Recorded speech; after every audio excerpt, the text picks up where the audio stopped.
আসসালামু আলাইকুম। ওয়ালাইকুম সালাম। আপনি এই যে গাড়ি ধোয়াচ্ছেন, মানে কয় বছর হলো? এ তাও 10-11 বছর। এই এই দুধ কোন এলাকায় দেন?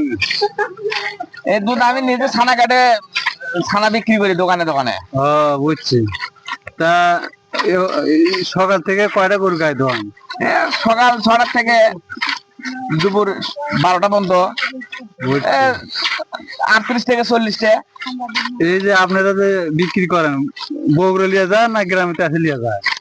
না, আমরা দিয়ে আসি। দিয়ে আসেন? ও, আচ্ছা, ঠিক আছে। তাহলে তাহলে ফেসবুক ভাইরা আপনারা তো শুনলেন, এই যে দোয়ালের গায়ে যারা গায়ে দোয় সেই হিসেবে তার তো শুনলেন। তা পরামর্শ কিভাবে শুনলাম পরামর্শটা। তা এই জায়গা হচ্ছে যে বগুড়া জেলা সোনাতলা থানা ডিগডের ইউনিয়ন চিল্লিপাড়া গ্রাম। আমি এই জায়গায় এসেছি। আমি ইদ্রিস আলী সরকার। আর ইউটিউবে কৃষি ইদ্রিস আপনি সার্চ দিবেন, সবাই পাওয়া যাবেন ইনশাল্লাহ। তা আমি চলে গেলাম। খোদা হাফেজ, বাংলাদেশ।